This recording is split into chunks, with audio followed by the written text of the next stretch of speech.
nueva tertulia de la Guayaba de Pascal.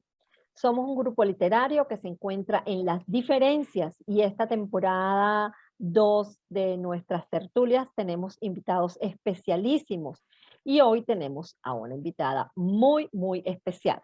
Se trata de Julie Restifo. Julie, súper conocida, pero además de conocida, querida y admirada por el público venezolano.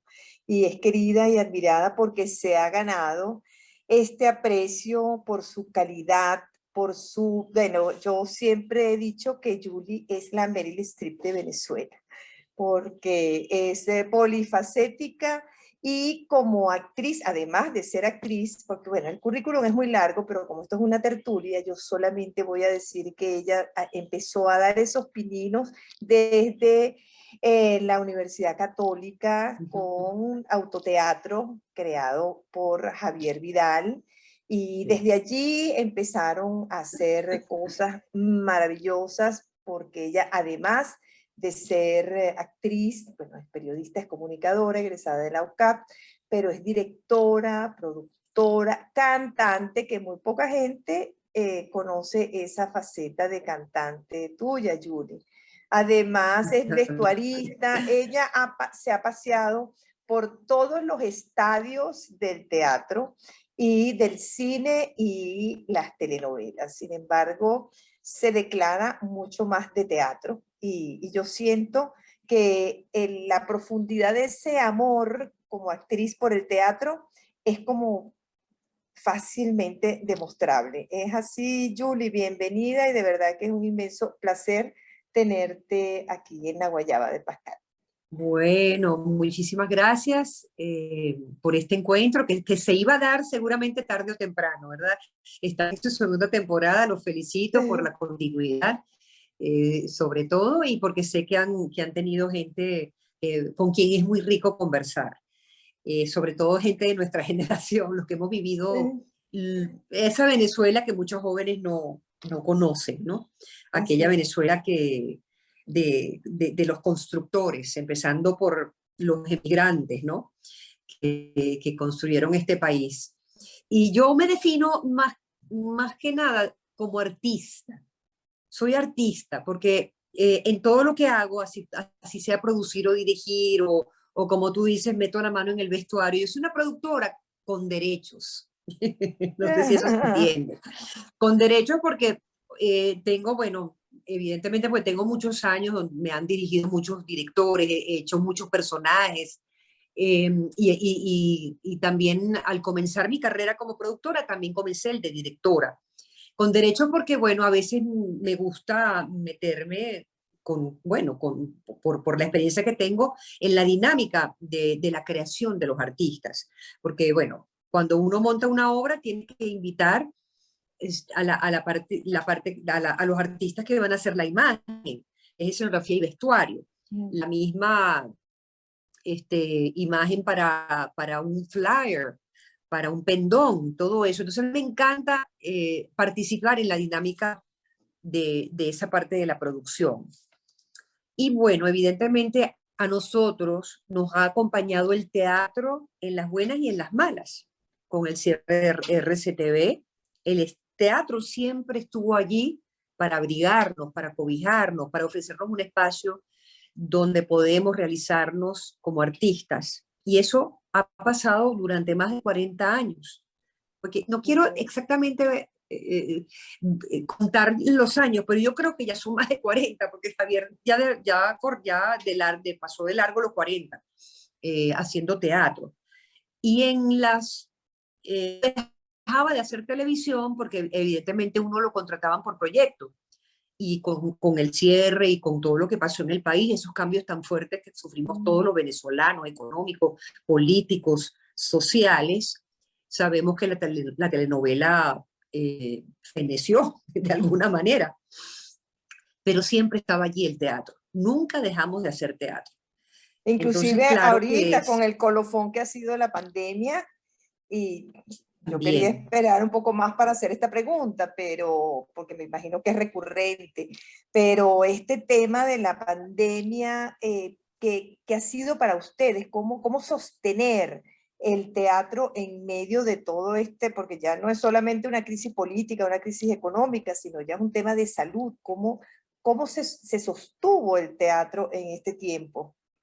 Bueno, fíjate que una de las cosas que pasó en la pandemia es la posibilidad de explorar ese producto audiovisual donde tampoco se puede decir que es teatro, porque evidentemente era una obra de teatro, pero adaptada a una cámara de un teléfono, o a veces el que tenía más tecnología a dos cámaras, ¿no? Porque así yo estuve en un festival de monólogos con Water People, Water People es una organización que está en Chicago, pero son todos venezolanos.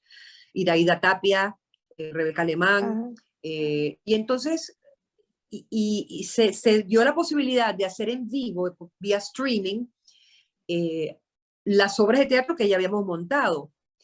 E inclusive el Trasnocho grabó con la sala vacía, pero en el escenario natural, cuando ya se pudo salir, las obras de teatro para ofrecerlas en la página web, y ahí tiene acceso por una colaboración. Yo la llamo como colaboración, porque realmente son, no sé si son $3, $5. $3 creo que estaban. Exacto, Sí. para ver una obra de teatro grabada en su escenario natural. Ese fenómeno del streaming, donde estabas en la biblioteca de tu casa, como nos pasó a nosotros. Afortunadamente tenemos espacios grandes y una biblioteca donde había mucho libro. Ahí hicimos la historia de Primo Levi con Javier, del Holocausto, hicimos la señora Inver, hicimos Arturo es el hombre, sobre Arturo Uslar Pietri, y todos en la comodidad de nuestras casas, metiendo un poquito de tecnología. Y así se nos pasó ese tiempo tan rudo que hubo de no tener público. Pero como somos gente de televisión, ya nosotros, la cámara no era una cosa extraña para nosotros, ¿no? Pero Ahora, los aplausos sí se extrañaban, disculpa. Eso no, sí. En esa misma línea, porque pareciera que justamente hay incluso cifras donde dicen que la pandemia lo que hizo fue acelerar 3 años de toda esta era digital, y en estos días escuché que se comprimieron 10 años de e-commerce. Entonces, por ahí como que hay tendencias que siguen y no van a regresar. Para una artista como tú, como te defines, que hace teatro, que el teatro es una cosa muy diferente, como dices, igual a la cámara, ¿cómo te sientes con esa posibilidad de que el streaming siga siendo una forma natural de llevar todo este tipo de obras? Y adicionalmente, no solo eso, sino que vemos que Netflix, por ejemplo, que es otro tipo de streaming, ya está haciendo con los argentinos. Recientemente vi la de Leonardo Padrón, la serie de Pálpito. Es decir, hay una gran cantidad de circunstancias que apuntan a que hacia allá van muchas de las artes, de este tipo de artes. Claro, mientras otros países ya grababan sus obras de teatro, porque lo podemos ver en el Royal Shakespeare de Londres, o en Estados Unidos, donde pero ahí hay tecnología, hay mucho dinero, hay mucho apoyo para poder hacer. Es como que si la cámara fuese el público, con movimientos de cámara, con quizá varios días de grabación. Lo que nos deja la pandemia a nosotros es documentar lo que hacemos, porque nosotros no tenemos nada, ningún documento de las obras de los 80, de los 90, de los 2000, nada. Y ahora tenemos la posibilidad de dejar un registro, que es muy importante. Entonces, eso fue lo que nos dejó quizá estos 2 años de obligarnos a explorar un medio audiovisual que no es el natural del teatro, ¿verdad? Porque el teatro, por supuesto, ustedes saben que lo completa, toda esa dialéctica la completa la audiencia. Total. Aunque en los festivales, como ese festival que les nombré de Chicago, había una cosa muy hermosa, porque después de la representación se prendían las cámaras de todas partes del mundo, hasta de Islandia, de Francia, de Italia, gente venezolanos con ganas de volver a ver a sus artistas. Y el aplauso estaba ahí, y el feedback estaba ahí. Había gente que, mira, son las 4 de la mañana y aquí estoy viendo esto que ustedes están haciendo. Entonces eso también, por otro lado, fue conectividad. Nos conectó con la gente de afuera, de la diáspora, que es tan importante también no perder esa conectividad. Entonces, no todo fue malo, solo que ese producto audiovisual, que es el Zoom, que creo que es lo más inhóspito que puede haber para una obra de teatro, si no lo sabes utilizar bien, creo que con el tiempo a lo mejor se perfeccionará, ¿verdad? La técnica de poder mostrar. En el caso de la señora Inver o de los monólogos es mucho más sencillo.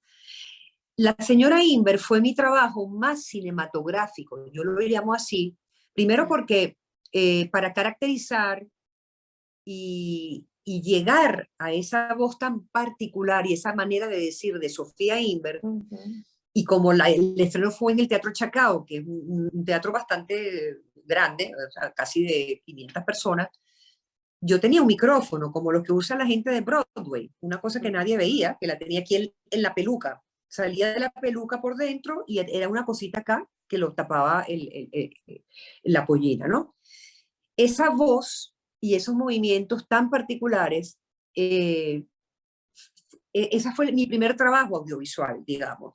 Y no me sentí para nada incómoda, porque estaba la cámara ahí y porque a mi favor estaba el hecho de que yo hice muchos años de televisión y algunas películas. Eso me ayudó para esa cosa extraña de que una cámara te esté siguiendo todo el tiempo y no haya público.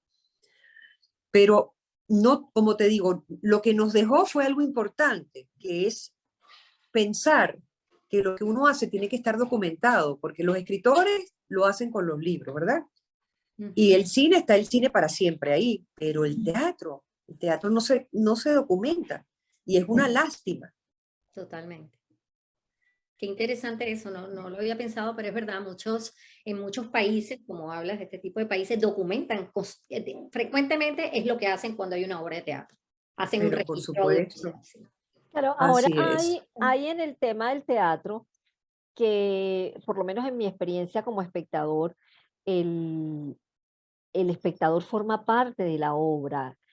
Por ejemplo, los británicos que son muy dados a transmitir teatro televisado.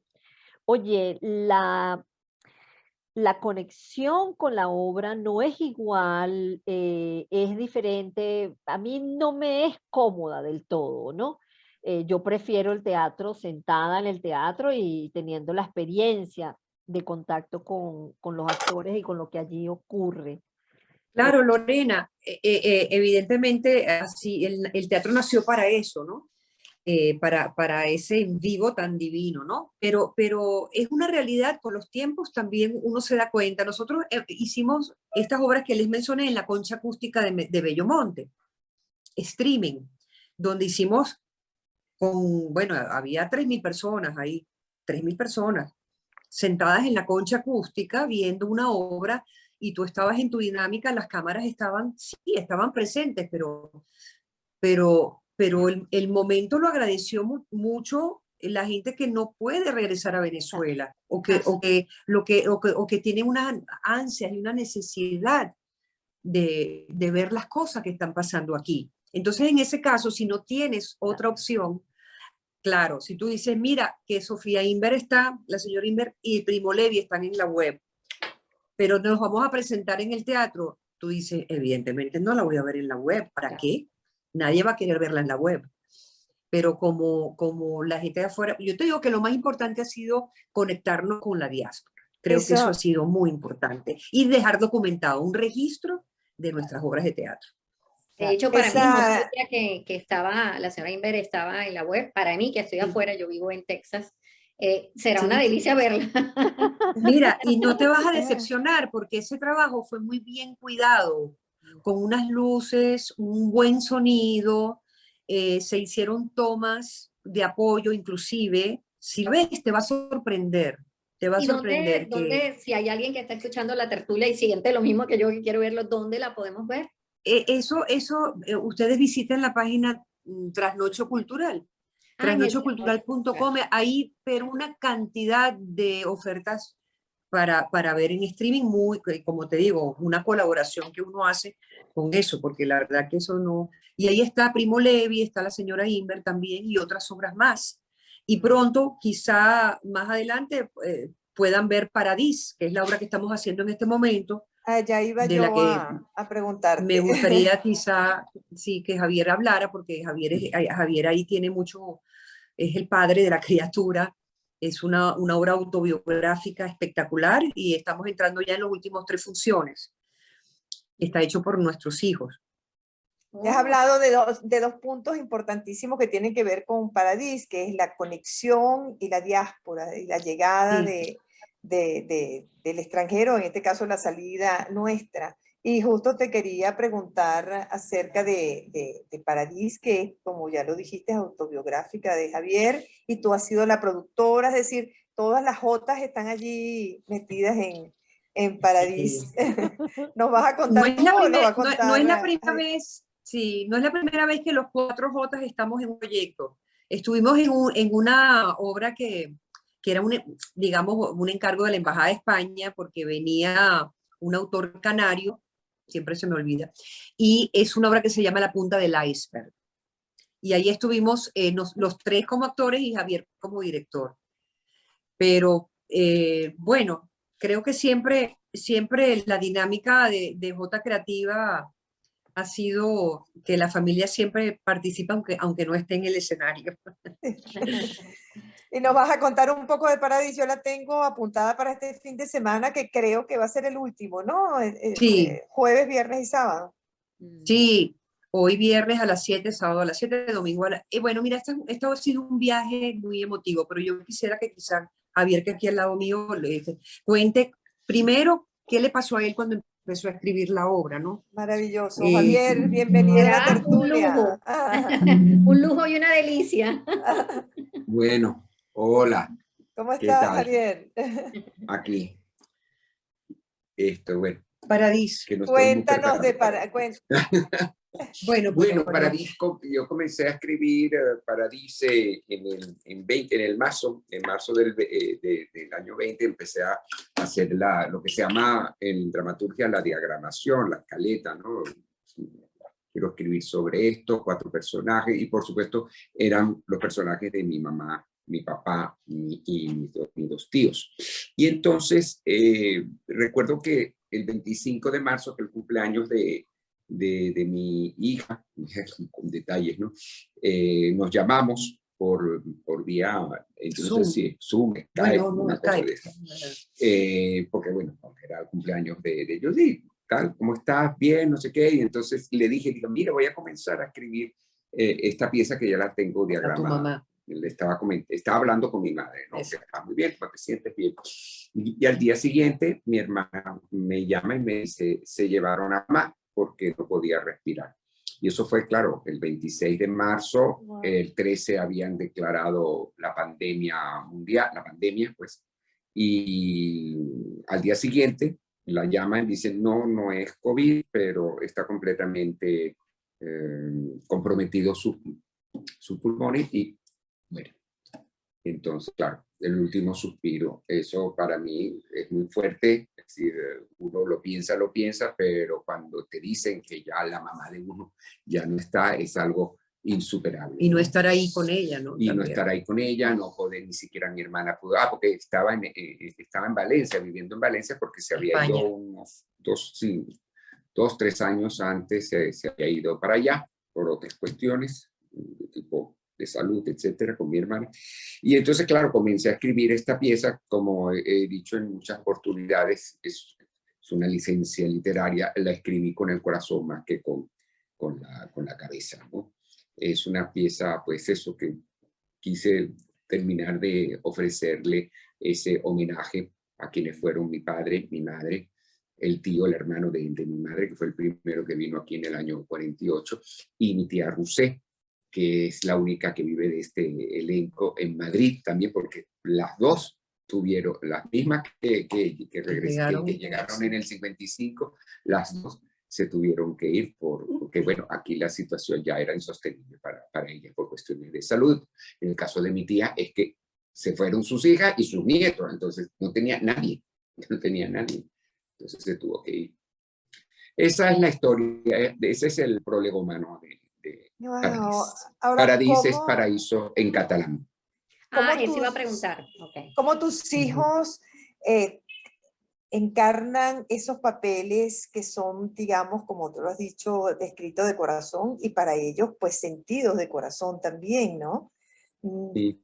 Para un actor en general, yo siento, no sé, pero debe ser como muy difícil, pero más difícil siendo sangre de su sangre, pues. ¿Sí? Es un desequilibrio de emociones, no es un equilibrio, sino un desequilibrio. Porque por una parte, en el caso específico de la Yaya Rocío, mi madre, y mi hija, que la interpreta, es decir, mamá vivió hasta los 90 y tuvo relación con Josette, bueno, se hablaban, es decir, eran como unas amigas más que abuelas y nietas. Y entonces, claro, ella pudo captar muy bien, pero era una cosa al final, que en el cierre, en el epílogo, no podía, es decir, ella quería superar, porque eso es una cosa que los actores, es decir, la emoción no nos tiene que ganar en escena, y no podía, siempre lloraba hasta que pasaron como semanas y semanas que ella pudo Se ya, pudo dominar. digamos, la técnica se sobrepuso sobre la emoción que noche a noche tenía ella que hablar. En el caso de mi hijo que interpreta a su tío abuelo, él se marchó mucho antes, se murió en el 95, entonces claro, ya lo tiene más o menos, entonces, creó un personaje ya sobre eso, ¿no? Pero claro, lo particular de este montaje es que los hermanos interpretan hermanos también, sí, que a la vez son su abuelo, su abuela y su tío abuelo. Entonces, hay unos momentos ahí también de encuentros emocionales, que la ficción, la realidad se sobreponen una a la otra, sí, se monta y uno a veces no sabe exactamente cuáles son los límites de esa ficcionalidad. Sí, Claro, sí. debe ser muy intenso. Y esa ficción y esa intensidad de emociones, ¿cómo se conjuga en la familia? Porque ahí hay un poder actoral importante, pero además hay una emoción padre, hijo, esposa, pareja. ¿Cómo se conjuga eso? Tiene la palabra. Bueno, afortunadamente o sea, lo que pasa en el escenario se queda en el escenario, en el sentido. Ahora, tú dices los procesos de ensayo y la convivencia, de los ensayos. La dinámica Bueno, familiar. esos dos, Exacto. Sí, la vida dinámica, familiar. sí, esos dos niños crecieron con nosotros haciendo teatro y televisión. Para ellos es una cosa natural, la verdad que sí, ¿no? Y, ellos a lo mejor querían que todas las familias eran así. para ellos es normal, o sea, exacto. Claro que de vez en cuando uno como productor o como director de repente a veces se pasa la línea, ¿no? Porque no eres el actor tal, eres mi hija o eres mi hijo. Entonces uno tiene que hacer el recordatorio aquí, cuidado con esto, pero muy pocas veces. La verdad que es que fue tan armónico todo el proceso de ensayos, porque es una obra tan preciosa que cada vez que decimos, mira, las vamos a volver a hacer, los actores brincan una pata, porque de verdad es algo que nos llena el alma, y ver cómo la gente se conmueve y se queda con aquello, sobre todo porque fíjate que aunque es una historia de los años 50, de esa emigración que no se parece en nada a lo que estamos pasando ahora, es inevitable.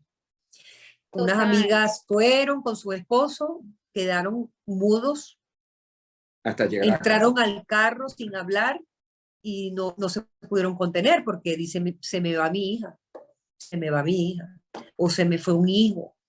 Pienso en ellos. Eso iba a comentar. Tengo una amiga que la vio y salió llorando y me dijo, tengo sentimientos encontrados porque creo que es lo más bello que he visto en teatro en los últimos años, pero por otro lado me mató porque los dos hijos están fuera. Entonces dice, es que fíjate que yo te iba a decir que probablemente el tiempo no sea diferente, pero la emocionalidad del destierro, que lleva el destierro, no pasa nunca, es la misma.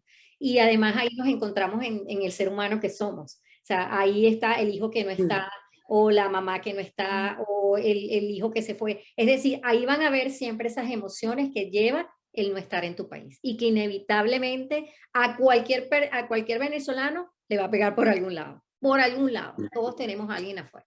Bueno, Y esta historia, además, lo bueno de esta historia es que le pudo haber pasado a una familia portuguesa, italiana, libanesa, es lo mismo. Claro. Porque lo que aquí hay es un encuentro hermosísimo de dos culturas, la europea y la nuestra. El Caribe. Entonces es hermoso ver gente de 20 años, porque todos eran veinteañeros, eran gente muy joven, ¿verdad? Con esa ilusión de sentir que el país les daba esa bienvenida tan calurosa, de un clima espectacular, de una gente que ya los trataba con cariño y les echaba broma, y el hecho de que ninguno quiso irse, ningún extranjero que vivió acá 30, 40 años de su vida, nunca quiso, bueno, nunca planificó irse porque se sentía venezolano. Así Eso es una de las esto, cosas que tiene nuestro emigrante a Venezuela, ¿no? Sí, Laureano cuenta que cuando llegaron sus padres, que lo que los deslumbró fue la luz de Caracas, que no había luz, que no había luz en Que no se España, apaga que la nunca. luz sí que no se apaga nunca. Y la montaña, el Ávila, y El ver el Ávila. Ávila o sea, dentro de la ciudad prácticamente, que la tengas en la montaña tan cerca, son tantas Y, cosas y bonitas. esa cercanía además del al final, venezolano. Con esa conversación, hablando del Ávila, ya casi me dan ganas de llorar a mí también. Claro. Y sí. hablando del destierro, de la diáspora, ¿en algún momento han pensado irse? Ahorita creo que es un momento muy diferente, pero ¿lo han pensado en algún momento? No, nunca. Nunca. Nunca. Creo que Incluso llegué un momento a que me fastidiaba porque me decían, ¿qué haces acá? ¿O cómo no te has ido? Y yo, pero bueno, pero ¿cuál es el rollo de quedarme acá? Es decir, aquí estoy trabajando, aquí estoy echándole. Lo que yo he pensado es si el país donde creciste, no digo creciste porque ninguno de los dos nacimos acá, pero somos venezolanos, ¿no? No te da lo básico en el sentido de, para nosotros, ¿qué es lo básico? Lo esencial. Nuestra bombona de oxígeno es hacer arte, ¿verdad? Ofrecerle a las personas nuestra especialidad, que es el arte. Digo arte en general, ¿verdad? Si un día me dicen, mira, tú ya no vas a poder ni actuar, ni dirigir, ni producir, ustedes ya está prohibido, así como le hicieron a los catalanes, no bailen sardana, no hablen catalán. Bueno, y tú pensarías, bueno, tendré que irme a un país donde me permitan hacer lo que a mí me gusta hacer. Pero eso no va a suceder acá. Bueno, ya no. Eso no va a suceder. Porque ya no sucede. Ya no sucede. Hubo momentos mucho más difíciles de lo que estamos viviendo.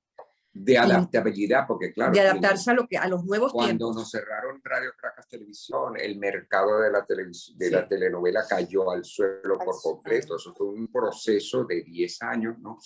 Y después esto de la pandemia que le dio una estacada ya mortal, estocada mortal, pues uno se ha tenido que ir pues adaptando, pues buscando los rincones, las fisuras, que nos deja el régimen, ¿no? Sí. Porque todo parte de un problema político. Eso es así. Es inevitable. Es así. A mí me emociona muchísimo escucharlos en esa seguridad de quedarse, porque también quedarse y haciendo lo que ustedes hacen y con la calidad que lo hacen, además que han hecho teatro histórico, han hecho, han plasmado pues desde el teatro una serie de retratos de la Venezuela de antes y la Venezuela contemporánea.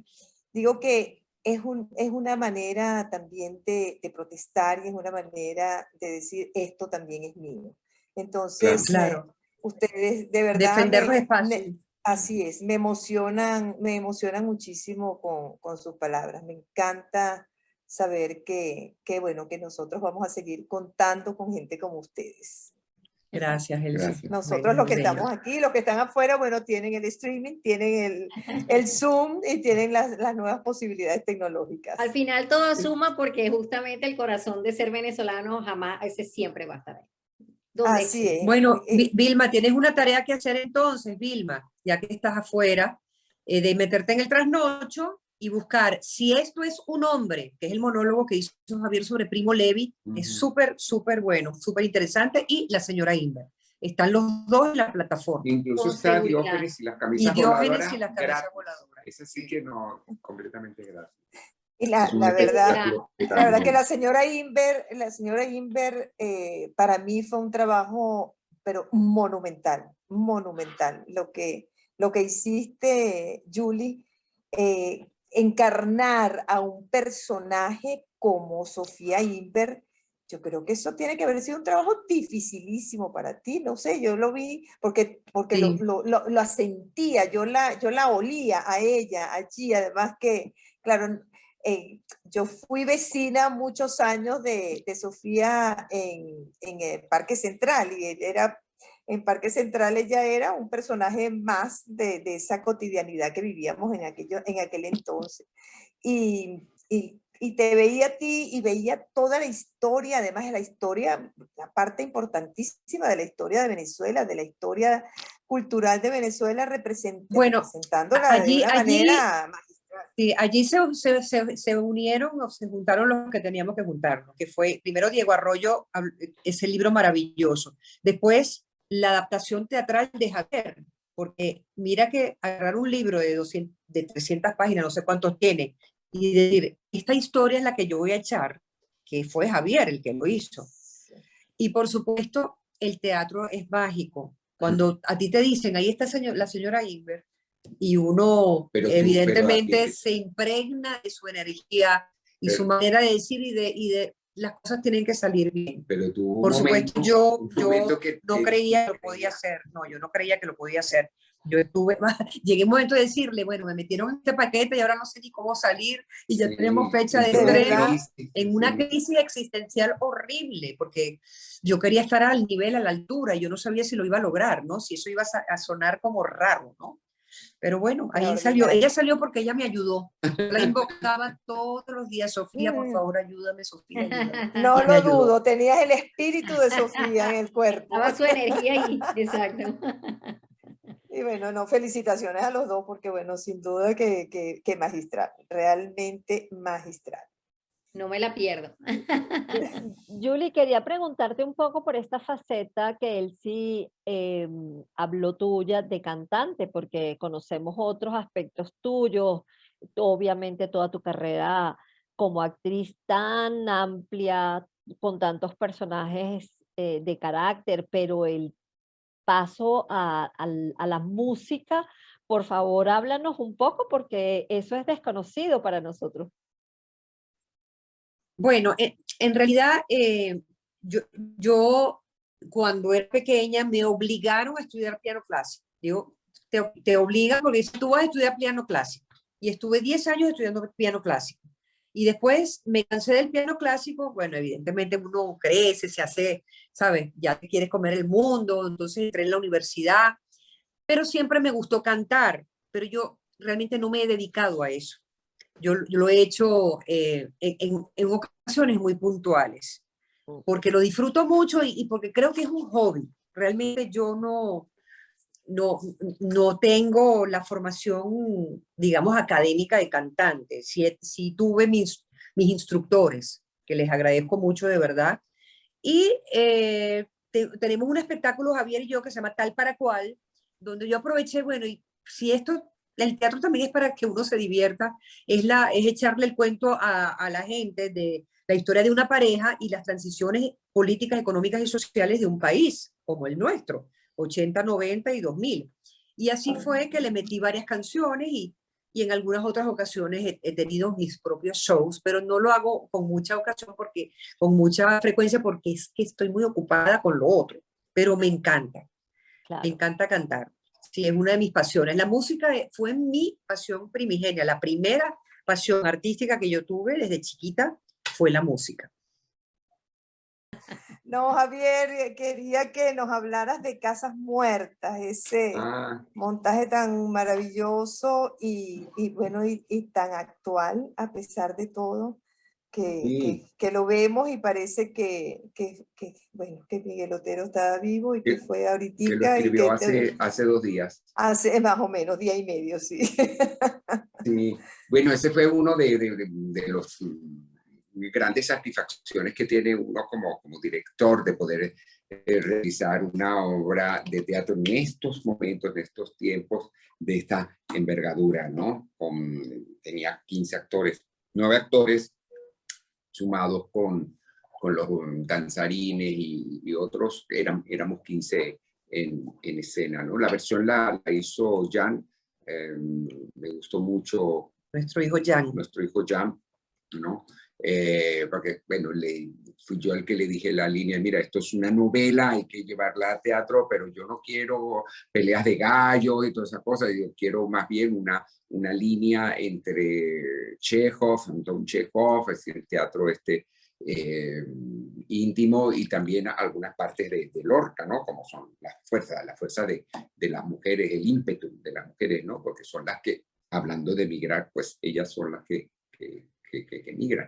Y claro, era como, quise rendirle también de alguna manera un homenaje al maestro Hugo Libe, que fue el que me enseñó a hacer el teatro brechtiano. Es decir, cuando digo el teatro brechtiano es un teatro donde, para hacerlo en corto, en determinado momento de la pieza, uno corta la línea diegética y se habla con el público, no un diálogo, sino que se dirige directamente al público, ¿no? Para decir una frase muy importante, una frase de tipo político incluso, ¿no? Y eso fue una de las cosas que más impactaban, porque una pieza escrita en 1955, en la época del perijimenismo, para hablar, por supuesto, para criticar el gomecismo, que a la vez era para espejear, ¿verdad? La dictadura de Marco Pérez Jiménez, casi un siglo después, bueno, un siglo después, yo digo por lo de Gómez, ¿no? Es decir, nos encontramos con este relato donde la gente cuando escuchaba lo que decía, pero bueno, pero eso es lo que estamos viviendo lo que lo que se vivía en los tiempos de Gómez, ¿no? Y creo que la producción de Evelyn Nava pues cubrió todas las expectativas que yo tenía junto con la versión de Jan y todo un elenco de primera. En la inauguración lo hizo Caridad Canelón, el papel de Carmelita. Y en la segunda, cuando la retomamos, lo tomó Julie, que fue el montaje que hicimos en la Concha. Eso fue mágico. Las Casas Muertas en la Concha Acústica de Bellomonte fue una cosa mágica, fue una cosa, además, toda la Concha Acústica llena, eran 4.000, 5.000, yo no sé, eso estaba lleno de gente y claro, la gente impresionante, estaba muy impresionada, fue muy bello. Muy bello, muy, muy bello, de verdad. ¿Tú dónde la viste? ¿La viste en Chacao? En Chacao la vi yo. No, yo la vi en Chacao. En el estreno. Sí, en el año 20, en enero del 20. Eso, Sí, no sí. me acuerdo, fue en enero, sí, fue antes de la pandemia, exacto. Antes de la pandemia. Antes de la fue pandemia. el único estreno del año 20, fue ese. Sí, fue antes de la pandemia. Lo estrenamos Iban a prolongar la temporada íbamos a en marzo y no prolongarla se en pudo. marzo. Y claro, el 13 de marzo arrancó esta locura. Está sin micrófono, Vilma. Hablando. ¿Esa está en streaming o no? Porque me dijiste que había No, dos. no. No. Sí. Casas Muertas estuvo en streaming, pero Por no en la- el trasnocho. por Por la el canal YouTube de la alcaldía de Baruta. de Baruta. Pero- puede que esté, pero no Porque tengo la se seguridad. transmitió en vivo. En vivo. Ok. Se transmitió Y creo en que se vivo, quedó grabada ahí. pero no sé si es porque suelen grabarla. Sí, algunas veces eso cuando lo tienen. transmite en vivo queda la grabación de YouTube en el canal de YouTube. Voy a ver si está ahí. De la alcaldía de la sí. Baruta. Pero Alcaldía. verdad Cosa que que creo que Edwin está realizando, el alcalde de Bauruco, pues una actividad. Darwin. Ay, dije Darwin. Darwin González. Pero estaba cerca, no te preocupes. Estos nombres así, yo que le cambio el nombre a todo el mundo. Está realizando junto con su equipo un trabajo de cultura muy interesante, muy importante. Muy importante, con sí. el teatro, la concha acústica por fin, porque mira que desfilaban alcaldes que uno era cercano a ellos y uno les decía desde hace 30 años, ahí está la concha acústica, ¿qué pasa con eso? Y pasó Ivo Natas, pasó Gerardo Blay, pasó Enrique Capriles, y no le echaron, no, bueno, llegó un momento y creo que llegó le también tocaba, en un buen momento. Maravilloso, Sí. Maravilloso, porque además es excelente momento porque con la pandemia estamos al aire libre y por muy cerca que estés, pues no es lo mismo. Y tiene la magia del cielo abierto, ¿no? La verdad es que, y la propia acústica de la concha. Y se hacen unos conciertos de orquesta, ahí se ha presentado el sistema, la Ayacucho, la Sinfónica de Venezuela, zarzuela, y bueno, sí. De hecho, la Ayacucho creo que tiene la concha como sede, ¿no? No. La Ayacucho, no. No es la Ayacucho la que tiene... No, porque la Ayacucho, ellos trabajan en los salones de Polar, unos salones muy buenos de Polar. Y Elisa Vega es la directora musical de la sección de ópera de Teresa Carreño, junto con Isabel Palacios. ¿No? Y siguiendo la onda de los nuevos proyectos, ¿en qué se ven ustedes ahorita? ¿Qué están haciendo? ¿Qué están maquinando para los próximos años o el futuro cercano? No, lo de los años. Bueno, eso en Venezuela es imposible. Es como largo. Si uno no sabe si va a tener agua la semana que viene. Por eso dije el futuro cercano. De Venezuela muy difícil. Aspiramos y esperamos seguir ofreciendo, porque tenemos el dramaturgo en casa, no para de escribir, él acaba de escribir una obra también, que no puedo hablar mucho de ella porque ni siquiera la he leído yo, pero hay otra que hay que montar, que sí la escribió hace un par de años atrás. Voy a seguir, fíjate que el interior ahora que está moviéndose, ¿verdad? Después de 2 años, bueno, con esa sequía, ¿no? Que no les llegaba nada, piden muchos espectáculos para el interior. Y bueno, ya hicimos Tal para Cual, vamos a ir a Valencia con Paradis, en un tema precioso. Eso nos tiene en la viña. Sí. Y lo que vaya saliendo, que en Maracaibo también. Casas Huertas va a ir a Maracaibo. Vamos 2 días a Maracaibo con Casas Huertas. En la Varal. Varal. Y eso, hay mucho que hacer. La verdad que es que estamos tan ocupados. Hay un proyecto que lo maneja, bueno, ya la Fundación Isaac Chocrón, que es un collage Chocrón también, que es para septiembre. Y en octubre, celebrando también los aniversarios del Teatro Trasnocho, vamos a estrenar una pieza que escribí hace 4 años. Ya hace 4 años, sí. Que se llama Madres, que toca, no sé si como tema, subtema, pues, una familia LGBT, es decir, una familia bastante disfuncional, donde, claro, hay esta situación, pero de lo más natural, es decir, ya está completamente asimilado, ¿no? Se llama Madre porque es una muchacha que está estudiando y tiene 3 madres, ¿no? Es decir, el padre que cambió de sexo, es decir, que es un trans, es decir, la madre que está biológica, que está circunstancialmente ahí porque están separados, y la esposa de el padre que ahora es madre. Es decir, la cosa tiene un tono también de humor, de todas maneras, ¿no? Pero creo que para Venezuela, que creo que es uno de los países más atrasados de visualización y legalización de la comunidad LGBT, con todo y que la escribí hace 4 años, aún sigue siendo vigente porque las leyes aún están ahí congeladas en la Asamblea. Sin duda, sí. Sí, increíble. Increíble, bueno, ya creo que estamos llegando al final de esta tertulia tan divina. Yo Tú tengo una vas a... pregunta más. Claro que sí. No. Es que como escucho que escribe, Javier, y escribí, esta hora la escribí hace 4 años y sigo escribiendo y esta la escribí el año no, reciente. ¿Qué te impulsa a escribir? ¿Y cómo es esa rutina cuando escribes? ¿Tienes alguna rutina o algo? Porque nosotros inicialmente somos un grupo de escritura, así nacimos. Sí, sí. No, no tengo una rutina como...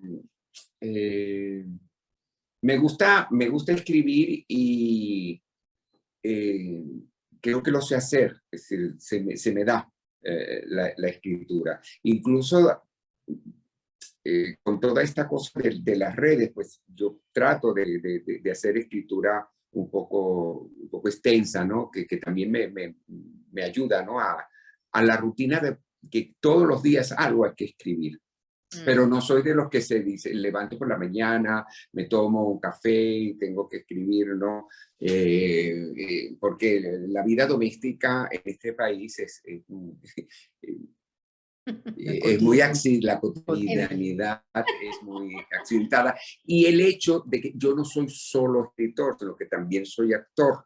Entonces, claro, tengo a veces temporadas donde tengo que estar estudiando el texto y ya la cabeza ahí no me echa, o cuando tengo que dirigir, ¿verdad? Creo que, bueno, creo que por lo que he visto es momentos de inspiración. Hay inspiración. Si él se inspira y se sienta, puede tranquilidad. terminar una obra en 2 semanas Sí. o en 3, para ser más Qué real. maravilla. Sí, pero si no está inspirado es porque tiene que investigar y tiene que ver y tiene que ver cómo puede tardar un poco más. Es lo que yo he visto. Sí. Y tanto así Julie, que perdón. yo necesitaba tanto eso de la rutina, de escribir, ustedes que son escribidoras, periodistas, que volví a llamar al Universal y yo dije, mire, yo quiero escribir. Entonces yo enseguida, sí, porque así tengo también la exigencia de que tengo que escribir un artículo semanal, ¿no? Y eso también me gusta, ¿no? Tener esa pequeña presión de que necesito escribir, ¿no? Igual que esta que acabo de escribir, es decir, yo dije, yo tengo que terminar de escribir esta obra ya a finales de junio, bueno, terminé, el 29 de junio terminé la Eso Qué es maravilla. escucharlo porque nosotros tenemos incluso un proyecto en ciernes. Y eso que dices tú es muy importante, ese impulso, esa disciplina por lo menos de escribirlo, de sentarse a hacerlo, porque si no siempre lo vas a tener aquí o lo vas a tener aquí, pero no lo vas a tener nunca en la página si no lo haces. Entonces... Sí, pues tú puedes escribir en la cabeza, puedes escribir. A mí la natación a veces también me ayuda mucho porque la natación tú entonces lo escribes, pero inmediatamente tienes que plasmarlo, ¿no? Porque a veces la escritura en la mente es necesario también, ¿no? Sí, total. Buenísimo, gracias. Bueno, de verdad que ha sido un placer. Yo quiero dejarte la palabra a Lorena para que Lorena cierre y despedirme de Julie, de Javier, que me encantó verlos, oírlos. Bueno, a todos Bueno, es ustedes, verdad. muy buenas tardes. Muchas gracias por acompañarnos hoy en esta tertulia con Julie Restifo y Javier Vidal. Quisiera darles una última palabra, Julie, para que despidas tú misma el programa, y a ustedes es hasta la próxima semana. Julie. Bueno, no, gracias por la invitación. De verdad que fue muy rico conversar y recordar, ¿verdad? Porque para eso uno a veces se junta, ¿no? Para hacer un poco un recuento de lo que nos ha pasado como artistas y vivir en este país, que mucha gente a veces le gustaría saber, ¿no? Aquí hay una actividad de verdad muy rica a nivel cultural. Mucho entretenimiento, muchas obras de todo tipo, tanto comedias ligeras como otros grupos que se dedican a hacer un contenido específico. Nosotros nos hemos dedicado, porque Javier así, pues porque ese es el tipo de dramaturgo que es, a, digamos, a ponerle el foco a un momento de la historia y contar de dónde venimos. Entonces, nos tiene muy animados siempre eso, cuál será el próximo proyecto. Bueno, muchísimas gracias. Nos vemos la próxima semana. Nuevamente, gracias Julie, gracias Javier por esa tertulia hoy. Gracias. Muchísimas gracias a ustedes. Gracias. Chao.